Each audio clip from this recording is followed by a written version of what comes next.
அஸ்ஸலாமு அலைக்கும் வரஹ்மத்துல்லாஹி வபரகாத்துஹு. நபி ஹூத் அலைஹிஸ்ஸலாம் அவர்களுடைய வாழ்க்கை வரலாற்றை பற்றி பார்க்கலாம்.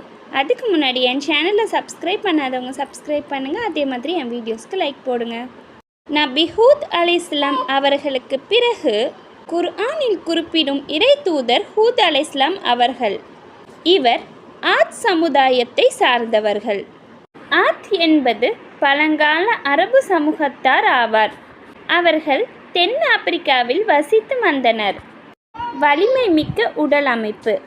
இந்த சமுதாயத்தினர் வலிமை மிக்க உடல் அமைப்பை பெற்றிருந்தார்கள்.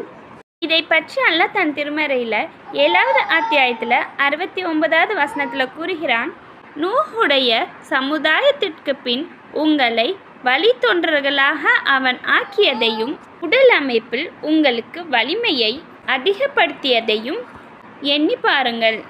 அல்லாஹ்வின் அருட்கொடைகளை எண்ணி பாருங்கள், நீங்கள் வெற்றி அடையலாம் என்று அவர் கூறினார். பிறகோர் வசனத்தில், தூண்களை உடைய இரம் என்னும் ஆது சமுதாயத்தை உமது இறைவன் எப்படி ஆக்கினான் என்பதை நீ அறியவில்லையா?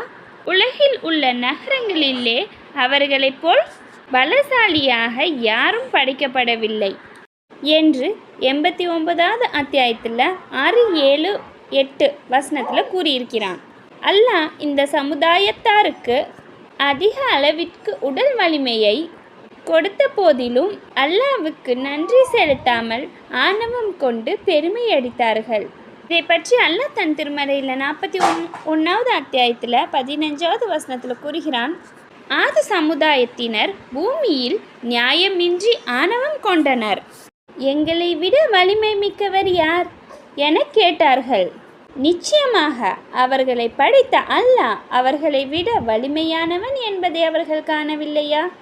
அவர்கள் தமது சான்றுகளை மறுப்போராகவே இருந்தனர். இதையெல்லாம் காணும் ஹூத் அலைஹிஸ்ஸலாம் அவர்கள் தன் சமுதாயத்திற்கு உபதேசம் செய்தார்கள். இதை பற்றியும் அல்லாஹ் தன் திருமறையில் 11வது அத்தியாயத்தில் 52வது வசனத்தில் கூறியிருக்கிறான், என்னுடைய மக்களே, நீங்கள் உங்கள் இறைவனிடம் பாவ மன்னிப்பை கோரி மனம் வருந்தி அவன் பக்கமே திரும்புங்கள்.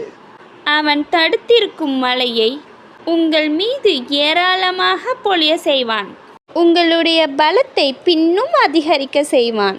ஆகவே நீங்கள் அவனை புறக்கணித்து குற்றமிழைத்து விடாதீர்கள் என்று கூறினார்.